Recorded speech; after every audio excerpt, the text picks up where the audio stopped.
If you can recall, back in April, Niantic released an update for Pokemon Go that they claimed was supposed to offer users more options when it comes to customizing their avatars, but in practice, it just made all the characters look androgynous. People would just open up their game one day and see that their avatars were changed. Here's an example right here. And you can see even a female character like this, it just all of a sudden started looking male. Now, this could be chalked up as an error on the part of the developers, but some people were looking into Niantic a little bit further and come to find out they were actually working with a consulting firm that deliberately tries to push DEI and transgenderism. So then a lot of users were wondering, well, is this really a mistake, or is it deliberate effort on the part of Niantic to try to erase what it means to be male and female and just make everyone look androgynous? This caused a lot of users to say that they're just going to boycott the game, not spend any more real life money on the game, or stop playing the game entirely until something changes. Well, it looks like it's finally caught up with Niantic, because apparently in recent days, they've actually released an update for Pokemon Go that undoes most of what they did with that last update that made the characters look a bit more androgynous. This is coming from Dexerto. Pokemon Go devs quietly update avatars again and fans are torn. And it's kind of interesting that they're doing this quietly, because a lot of companies, they don't want to just come out and apologize and admit that they made a mistake. So what they try to do is do something behind the scenes like this, where, okay, we're going to undo our mistakes, but do it in a manner so people who are playing it can see that the mistakes have been undone. But at the same time, they don't want to necessarily admit fault on their part. Pokemon Go devs have sneakily updated avatars again following the major backlash they received in April 2024, but players are torn as to whether these new changes are a good or bad thing. Media outlets like Dexerto here are trying to frame this backlash as people were complaining that there wasn't enough diversity and inclusion in the update that they had. It says right here, this update was completely slammed by the community for its lack of inclusivity and diversity, as well as many touting it as being a downgrade to the graphics. Now, they are trying to say this now because basically Niantic is reversing course on this one, and I don't think it's because there wasn't enough diversity in their update, because as far as skin tones and other things like that, yes, they tweaked the coloring a little bit to try to make it look a bit more realistic, but that's not necessarily why people were complaining. People were complaining that the body types and stuff like that were changed. Yes, the skin tone was a little bit of an issue.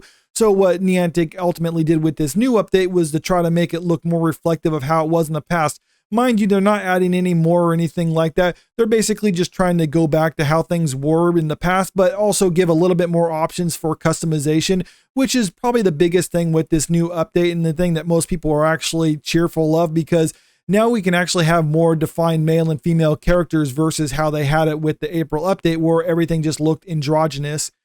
Other Pokemon Go players also noted that the avatars now appear to have much more variety in body types, something that was almost scrapped in the April update. I noticed this yesterday for certain. My avatar's hips were much wider, bigger butt, the chest area was also larger, claimed one Pokemon Go player.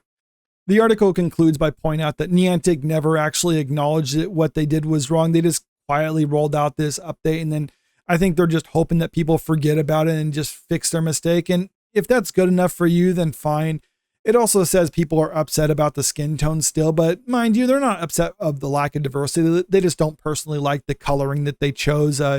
Here's an example that they use. This is after the April update that a lot of people didn't like. And then this is after the latest one. So it looks a little bit more orangish, but this is why I'm thinking they're just trying to go back to how things were prior to this update, because it looks more reminiscent of how things used to be.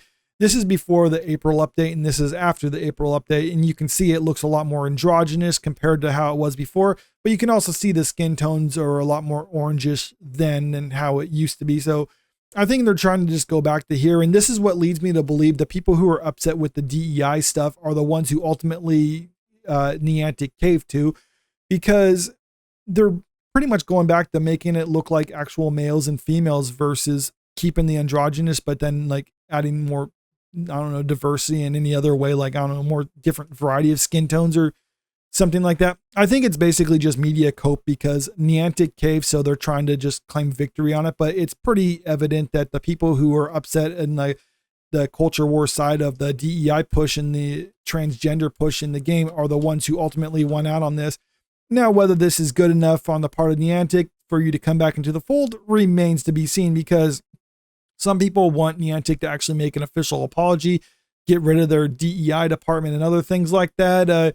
But you have to understand, we're not going to have like a moment where it's like, okay, they fired their consulting firm and are changing course on all this stuff, because consulting firms don't work permanently at a company. They were just hired on for some time in 2023.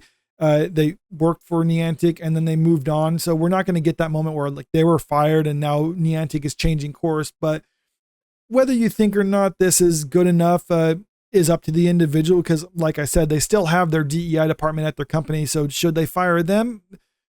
Yeah, I would think so. I mean, because those are just a wasted space at companies, but a lot of other companies have to have something like that, whether it's the DEI department or whether it's the HR department. I mean, it's almost like required in a certain sense. So me personally, as long as it doesn't affect the final product, I'm usually okay with it, but I'm kind of a little bit more wary because I don't know what they're going to do. But I'll just pay more attention to companies that have those type of people working at them, but it doesn't necessarily automatically make me write it off.